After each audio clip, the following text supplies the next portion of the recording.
Good evening, everybody. Welcome to the Arvada City Council workshop for today, May 26, 2026. Ms. Rush, if you'll do the roll call. Mayor Simpson. Here. Mayor Pro Tem Mormon. Here. Councilmember Ambrose. Here. Councilmember Davis. Here. Councilmember Pfeiffer. Here. Councilmember Griffith. Here. Councilmember Levison. Here. We have one workshop in this evening's agenda, and that is the innovation update. Ms. Kara Iwa, I believe you have this item. Thank you, Madam Mayor and members of council. I'm excited to come and talk to you today about our innovation work that we did over the last year. And I have members of the city team who are going to also share how they've been using it. So with that, we'll get right into it. So tonight, I'm going to review the Bloomberg Harvard City Leadership Innovation Track, what we learned. Then we're going to talk about how we have used what we've learned, so give you some examples of how we put innovation into practice, and then talk finally about what's next for innovation. So first, before we get into this, I want to get you in the mindset of an innovator. So first of all, innovation is in our organizational DNA. What are our values? Innovation, opportunity, and passion. So literally right there in our mission, vision, values, and what is dream big and deliver, but an innovation statement. So innovation is all about dreaming big, finding new ways to address old problems. Tonight, we also want you to continue thinking like an innovator in thinking, how might we? This is a key innovation question. So we are asking questions that are open, expansive, and imaginative, not shutting things down just because they're new. And finally, I want to teach you how to use the tools of the innovator. So at all of your seats, you have a couple of tools. Well, first of all, my big reveal. We have Jacqueline Rhodes, after our innovation track work, she created these innovation caboodles, if you're a woman of a certain age. If you're not, it's a toolbox. Caboodles. I had one in the 80s. Yeah. We could keep your makeup and jewelry.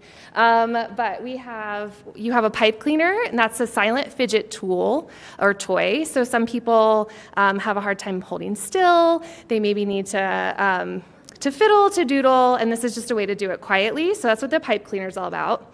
And then you have Post-it notes. And Post-it notes are a key tool. So I have a box, but I gave you guys some.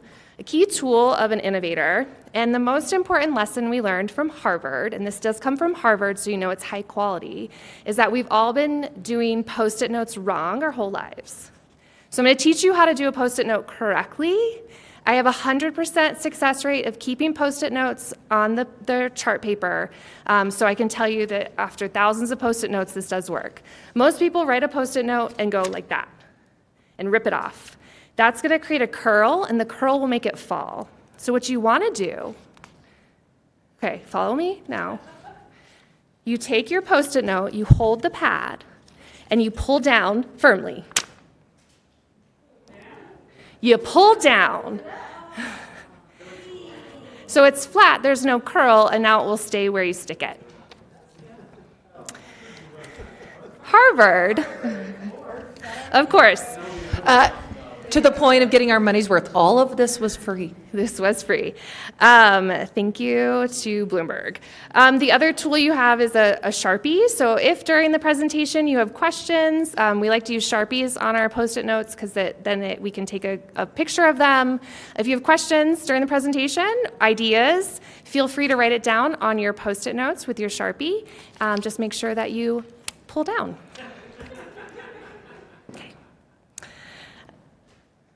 All right, now that you're in the right mindset, I want to introduce you to the Arvada team. So we were given the opportunity through the Bloomberg Harvard City Leadership Initiative to do an innovation track project. Linda Haley and Brian Archer were part of that BHCLI senior leaders along with the mayor. So that was a really big honor. And then for the project team for innovation, Mr. Wick and Jessica Jessica Garner were our project leads, and then this is the rest of the project team. So we had a really great representation from across the organization at the leadership level, and then more staff. And we all went through this cohort together. It was a really good team building experience. We had a mix of skills, so we were able to help each other learn and grow and think about things differently. So when we talk about innovation, the Bloomberg-Harvard program has this model for innovation. It's really helpful when you think about problems. Innovation isn't just brainstorming or coming up with quirky or clever solutions to problems. It really begins with deep research. So the first step in phase 1, the aim is the ambitious, impactful mission. So you set a goal of where you want to go. And then you need to understand the problem really clearly. So it's the first step. Then understand residents and other affected parties, what their experience is in that problem area. So you need to understand who's affected by this particular problem outside of just the organization. The third step would be to identify patterns, root causes, and system barriers. So you're not even getting into brainstorming. This is all deep research. We did interviews with folks, so we learned to do a really nice interview protocol to understand kind of what those barriers were to issues. Number 4 is generating a lot of multiple solutions. So we'll show you some of that, what that looks like. But that's getting into your design phase. So imagining new solutions. And that is that brainstorming, really generative ideas. And ideally, you're hearing from residents and affected parties in that phase 2, that design phase. Then you start to take those ideas, so you're generating hundreds and hundreds of ideas, tighten them up into concepts. So what would it look like if we did this? And then prototyping. And prototyping is a way that you can start somewhere, test it, I always say it wrong, it's a minimum viable product. So what does it look like if we do it the simplest way, and then test that, adapt, revise, and continue to grow that way, so that we can make these bets without we don't need to hire staff, we don't need to put a lot of money behind it. We're gonna try it small, we're gonna see if it works, and keep trying it and trying and try it until we get it right. So that's an innovation framework. In the course of the track, we had a lot of course content that we covered, and I'm not gonna read everything to you, but it was about 9 months of programming. We did online learnings with different Harvard faculty members and innovation workers. We had 2 coaches who came on to our on-site visits. We had a design coach and then an innovation lead. And so we had several opportunities where we would take several days together as a team and really work through our projects. So like I said, it was a big investment in time, but we learned some amazing skills, supported each other, and I'll get into what our actual project was in a minute. But it was really time well spent. It was all free. So what did we do in the program? First of all, our ambitious, impactful mission that was developed by the leads, our program leads, was by 2027, we'll have piloted a model approach for complex and emergent projects like Quantum Commons so that residents, businesses, and city partners have a shared understanding of Arvada's needs, goals, and vision for the future. When we have these big projects in the city, especially things that the city's not running, we observed that there's often the expectation that the city is the locus of control. So we wanted to see what it would look like to address that when we aren't in control of a situation. We're just one player, and Quantum Commons was a good moment for us to kind of think about what that project might be and how we might work in a complex situation like that, where it's not in the city, it's not a city project, but it's something that is of interest to many people in the community. part of the work when we do the research is to then come up with research insights. So one insight that we shared, and we shared this with residents who participated in an ideation session, is that we heard from residents, do it with us, not to us. So they want to be part of the process and not feel like we're imposing decisions on them. And when we shared it during our innovation workshop with residents, they really resonated with those research insights and thanked us for sharing them. And then they shared a lot of ideas for how we can build trust and communication, and we're excited to see their ideas move forward.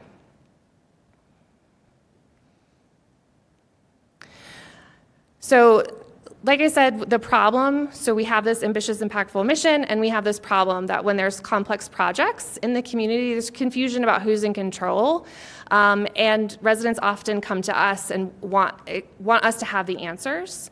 And this is a problem because it's conflicting expectations, and so then everyone's kind of frustrated because we don't have the answers, we can't control this, but we want to be helpful, we want to provide good customer service. So how can we work together with our residents to help everyone understand what we do control, and what is a good role for residents to take? So we had two ideas that, we had a whole portfolio of ideas, but these are the two that we wanted to highlight.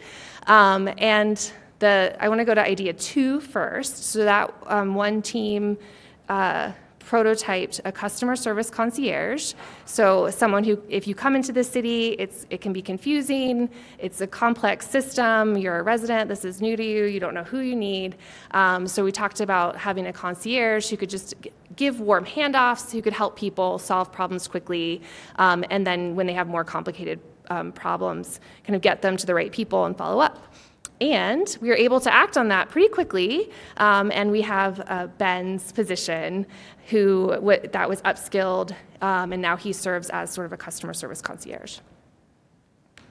And then our other idea, Lead Where You Live, is evolving the Civics Academy model to include case studies and feedback on decision-making from residents. So we also prototyped this. We tested what topics people are interested in, how frequently they were willing to meet, for how long, and what incentives or motivators that would get them to participate. Incentives and motivators really not needed for the people we talked to. They're just interested in the topics. But cadence, people have busy lives, so that was something that we'll need to look at. But we want to take it from just an information delivery model where we're telling you, the resident, how we do things, to a little bit of information and more giving them case studies. So that this is a problem that we're facing. How would you solve it? And ideally being able to use that feedback, the thoughts, the ideas that they have, to help inform our future decision-making. This one's been on pause for a little while due to capacity, but we're really excited. Candace Svoboda, who is on our project team, has returned from parental leave and is going to lead getting that started. We're hoping that we can pilot it later this year.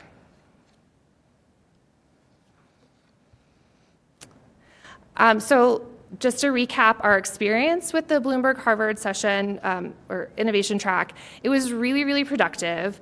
We had great interactions as a team and also with our residents.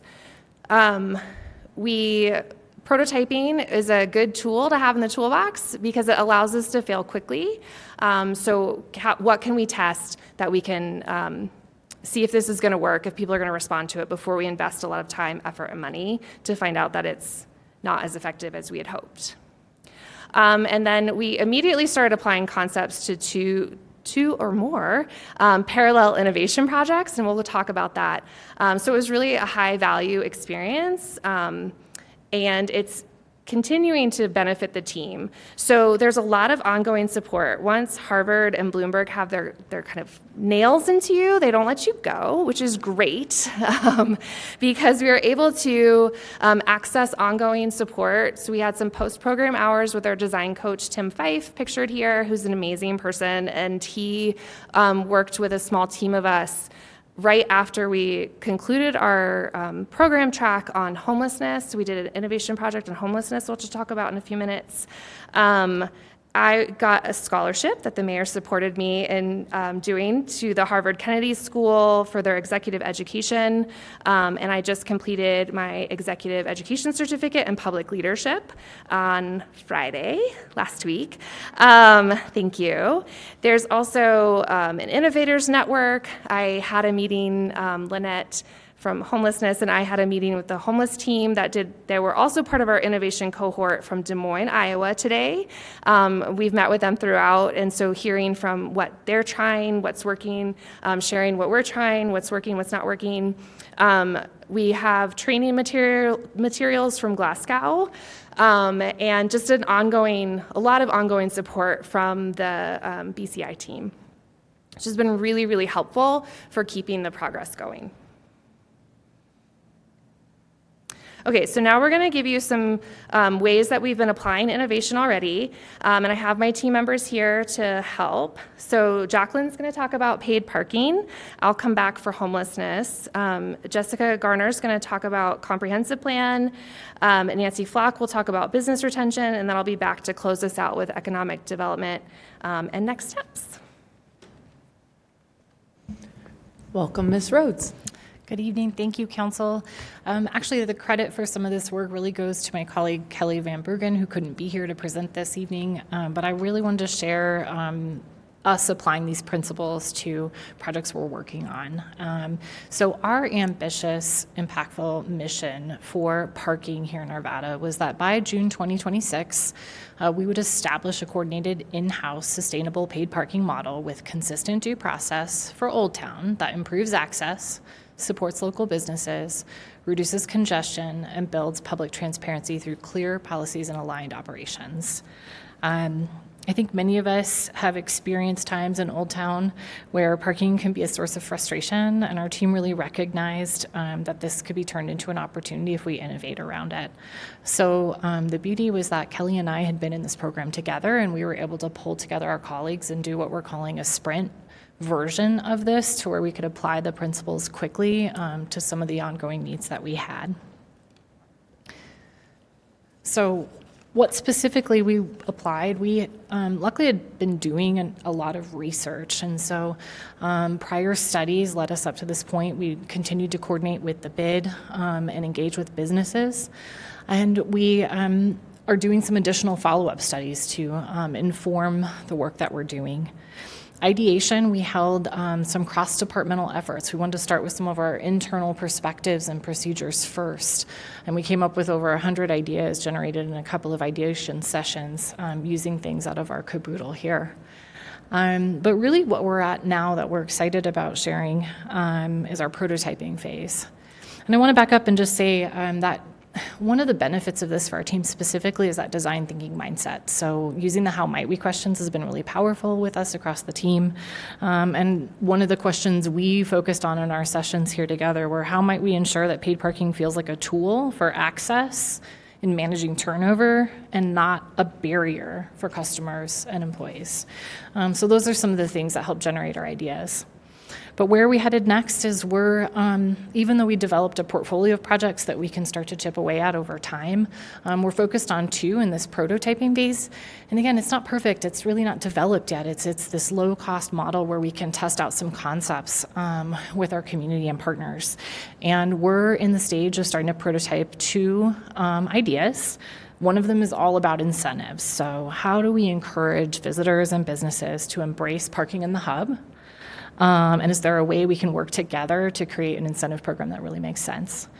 The other idea that we're starting to test around is really around the customer experience and how they interact with our infrastructure. And again, thinking about how to make the hub accessible and what is that experience like as you walk from the hub through Old Town. So those are things that we're in the process of setting up our prototyping sessions on, and we're really excited to carry forward as our next step.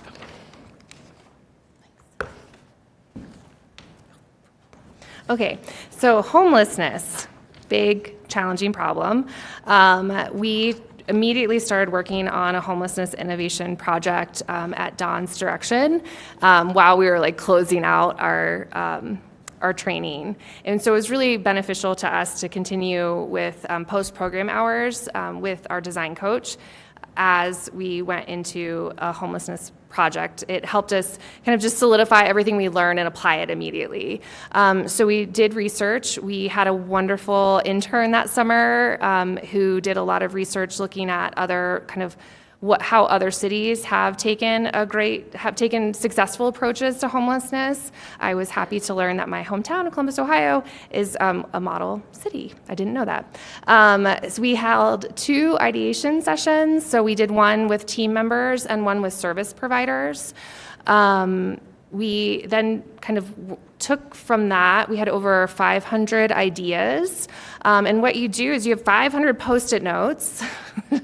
And so then we invited other folks in to look at all 500 Post-it notes and try to, you start to group them together. So, what are the themes? What are they kind of saying? And then start to develop that into a concept. So what does it look like if we are addressing this? What might a program look like? And then what I've included here is a prioritization matrix. So we worked through this with Tim, where you take a group of concepts, and the chart is hard to read, but there's high impact, low impact, and then ease of doing this. So some things are high impact and really easy to do, and those are kind of called no-brainers. So if it's really easy to do and it would be high impact, you don't need to prototype, you don't need to keep researching, just go.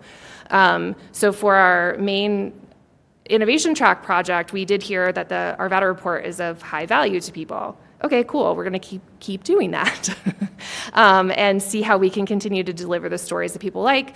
No need to keep testing that.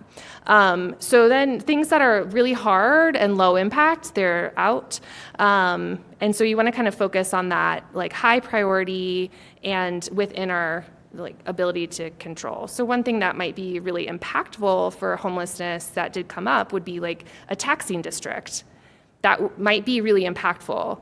That is going to be really, really hard. So that's not something that we're going to prototype.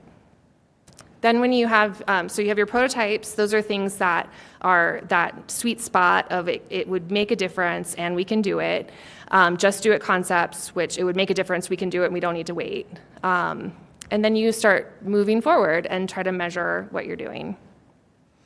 So like I said, we generated over 500 ideas, grouped them into themes, and then concepts from the themes. So you can see how some of what the process, how might we question. So one of them says, how might we shift public understanding from do something to invest in something that works?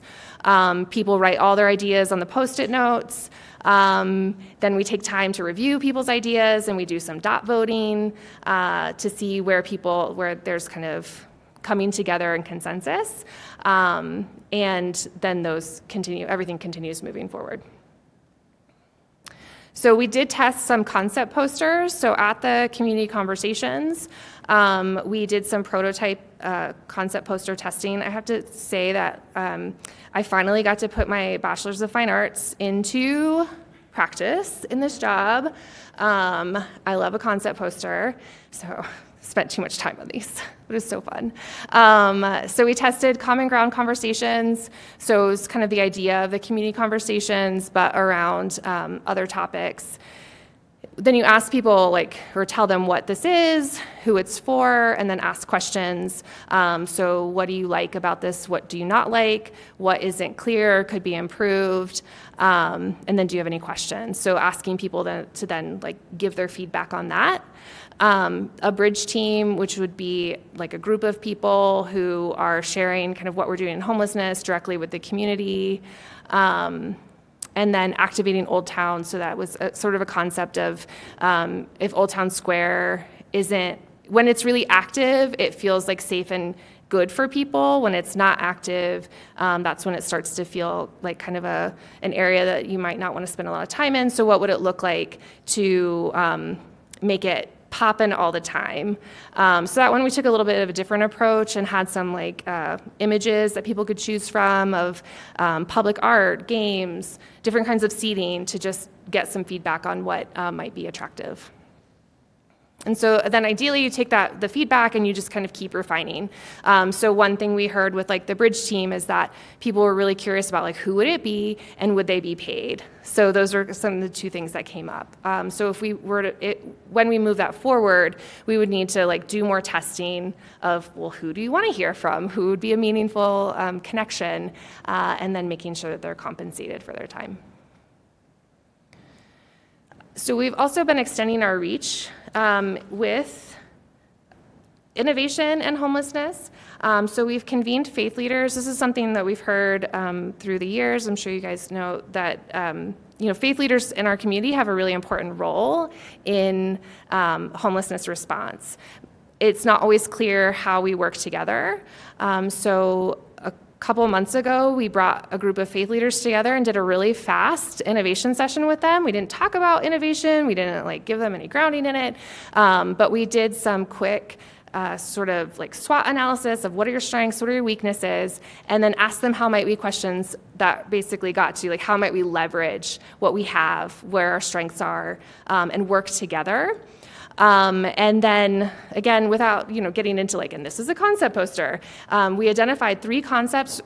This is 2-hour session, 3 concepts, and we sent them away with concept posters that they were supposed to fill out. This was their idea. Who's it for? What problem does it solve? What resources do you need? And then they're supposed to come back. We're meeting with them on Thursday to keep it going. So the teamwork team is knocking it out of the park. They're just going. So how do we work together and coordinate volunteers? And I understand they are prototyping a website, so it's going to be exciting. That would allow people to just go in and say like the kind of volunteer opportunities you're looking for and get matched up. The other idea was volunteer case managers. So we've limited case managers as people exit homelessness into housed outcomes. It's not always an easy path. How can the faith community walk beside them, extend the reach of our case managers and invite people into the community to feel part of the community? So they're not doing the professional work of a case manager, but more of the community building. So that's another idea. And then extending shelter. So how do we create understanding and options for shelter? And so it'll be exciting to see how they've progressed, and we'll keep them refining and moving things forward. So next I'm going to turn it over to Jessica. Welcome, Ms. Garner. Thank you. Thanks for the time. We've talked a lot about the comprehensive plan, but one of the best parts of working on this innovation project was thinking about how we were going to really try to integrate a lot of the things that we had learned into this process. It's the perfect opportunity to really engage with the public. Thinking about how might we is almost kind of intrinsic to a comprehensive plan because there are so many things that we can explore together. So we are doing a little bit of a hybridized innovation process with them. It can't be kind of a true process like Rachel described, but we are really just trying to kind of feed some of those concepts into every interaction that we not only have with the community, but trying to figure out, once we hear what the stories are, we hear what some of the challenges are, how does that turn into opportunity for us? And so trying to think through that as we're just getting started. This is kind of just a rough idea of how we would like to be able to use the whole innovation process, really that robust and also really focused community engagement, prototyping, really understanding the problem, but most importantly, how does this turn out in implementation, which you'll see on the final table of our comprehensive plan when that's done.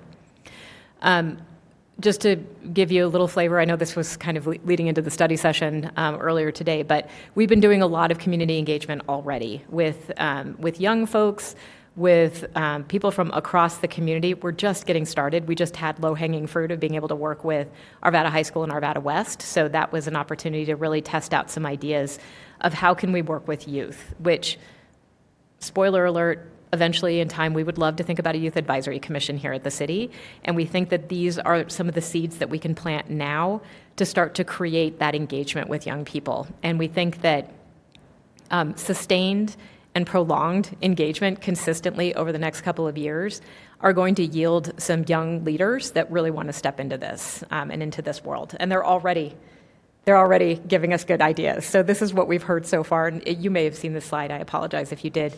But really what we were told from the high school students that came to meet with us is, you're not asking us the hard enough questions. We want to really be engaged more deeply.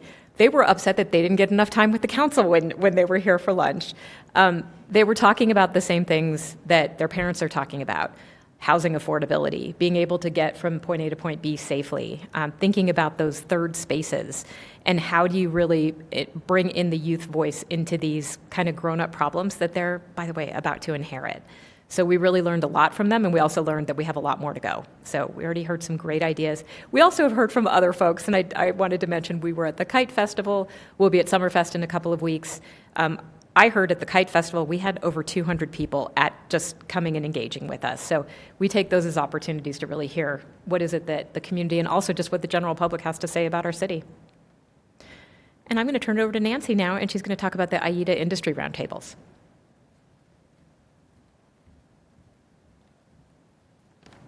Thank you. At the Arvada Economic Development Association, we use the innovation framework to connect with the business community and work on business challenges around changing consumer habits.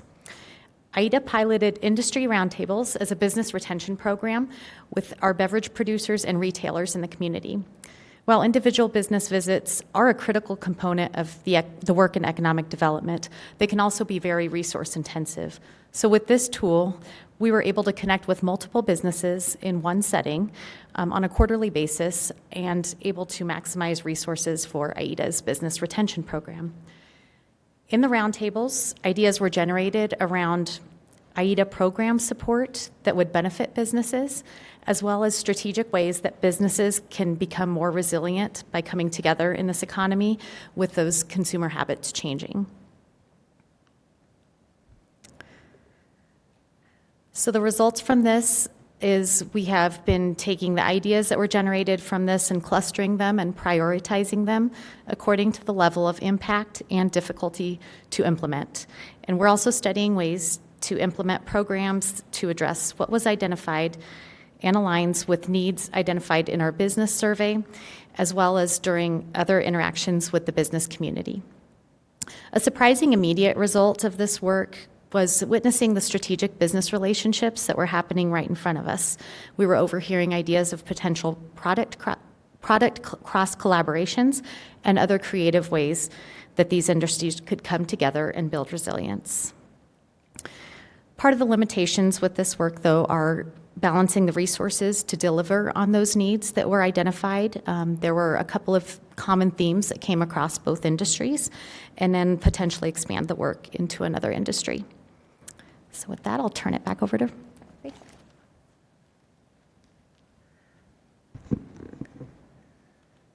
Okay, and the last example we want to share with you, Jessica and Nancy were both subjects of our research. So we did a short innovation project where we brought together the city, AIDA, the chamber, Aura, and Visit Arvada to talk about how we work together to nurture our economic development system. So the aim that group came up with was by 2030, we'll have an aligned, high-performing network of economic development partners that make Arvada a world-class location for businesses and a community you want to call home. So you can, in that group, I was really pleased. I got to facilitate, had a lot of fun. I love facilitating innovation projects, and they were very creative. But also really wanting it to be like tangible, doable, and not just kind of pie in the sky. So it yielded some ways that we can work together. How are we sharing data? Different people have different pieces of the pie. How are we marketing and storytelling the city as a whole, not just each individual organization? Working together across the ecosystem is something that we can always be working on. And then really finding customer-focused problem solving. So not saying that's not my problem, but how do we work together to help people really like navigate a complex system. So that was a beneficial experience, and it's continuing forward. So what's next for innovation? Like I said, it's in our DNA, so we're going to keep doing it as long as it's part of our mission, vision, values. We're bought in with innovation. What we've learned has given us a new set of tools to make that operational, so we can be working on projects together. Some of the challenges are, Nancy gave you a little bit of a glimpse of that, but staff capacity to apply innovation. We have to be really careful. There could be really great ideas, but if we don't have the capacity to execute them well, we need to be careful with that. Not every problem is a good fit for innovation. Some problems are process problems, and they need a process improvement approach. The most difficult and complicated problems are good fits for innovation, but you can't take on all of those all at once. And then continued communication with affected parties to show their influence. This is something that we hear from people, we take their feedback and we run with it. We're so excited for it. But that loop isn't always there to say, by the way, you said this, it was a really great idea, and it's so great we're doing it. So just making sure that we're continuing to close that loop, that we heard from you and this is how it's showing up. That's hard, takes work, but we're committed to doing it. Our opportunities, our values support innovation. We now have a group of internal experts, as you can hear, who are coaching our peers. We have Glasgow's great training program that we could institute tomorrow, so thanks for that. We have our innovation toolboxes, so we're always ready to go. Whenever an innovation problem rears its head, we're there. And then we have training and shared practices that will help us to continue to grow our competence in this area. So with that, that's the end of our presentation. And I just wanted to ask you it's not a how might we, but where might you like to see innovation practices applied? I'm happy to answer any questions you have. I'll open it to council questions. I am aware there is an Avalanche game tonight, Councilmember Ambrose. All right. Go. For those at home, she has spelled out Go Avalanche on her laptop in the Post-it notes.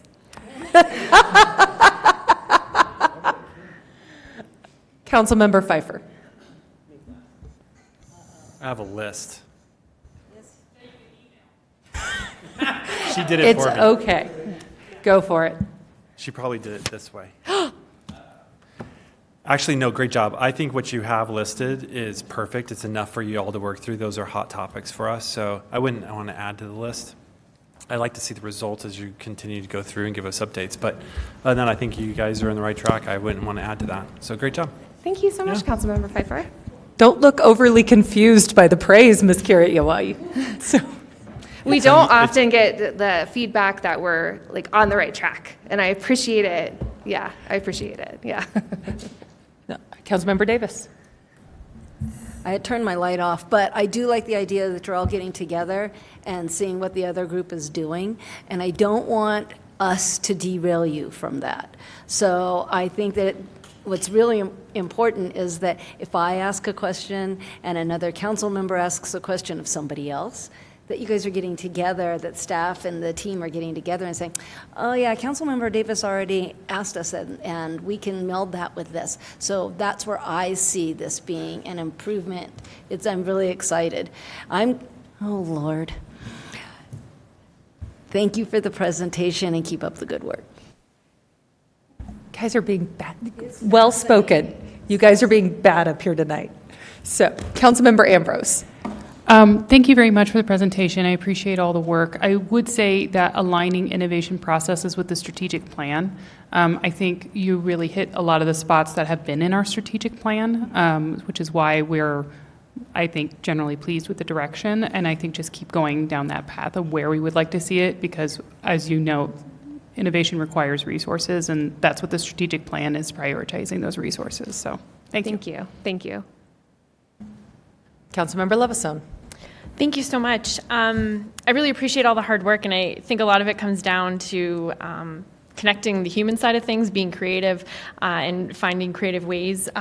So my thought would just be, we've had our facilitator and hearing what you're doing, just how can we all be in the same book, I guess, so that this is amazing. So just finding when we do conversations or have study sessions or things, how can we be innovative and creative? Because we all like to talk up here. So how can we do it efficiently, maybe with Post-its taken the right way? Before the meeting. Yeah. Okay, there we go. I do really love the pipe cleaner. It's great for those of us with busy hands. Mayor Pro Tem Mormon. No, I just want to echo thank you for all the work on this. And I think what's exciting for us up here is to see how excited you all are about this. So this is a tool that you now have, and so I encourage you to continue to utilize it. And of course, bring us along and bring us part of it, since we weren't at the trainings and we weren't part of being being coached. But please, continue on this path, because it feels like it's really working well. And so let's continue to grow with that. Thank you. Thanks. Councilmember Griffith. Thank you for that. I had a lot of fun with the materials that you provided us. We had origami. We made things out of pipe cleaners. I love to fidget, so that I totally relate to. I'm going to be as quick as I can. I really love, just this is a general comment to staff, just to see that we're investing in our team members. And I think the other thing, it goes a two-way street here, is that I love that you guys embrace the time that you had and turn it into something that's useful.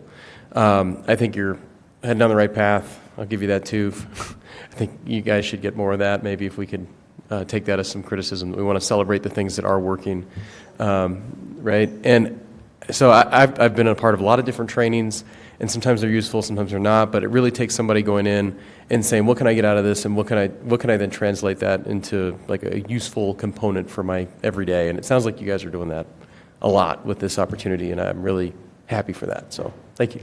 I did want to praise the team. Because we did run a resident innovation session, and that's something that my team, we get to do a lot. Like we, run meetings and work with residents and get to design those things. And some of us don't. Some of the people on the project team don't get to do that. And there were some nerves, and everyone did so good, really stepped up and did their part, and were so warm and welcoming, even if behind the scenes there was some nerves and concern, of how it was going to go. And it went really well, and our residents were appreciative.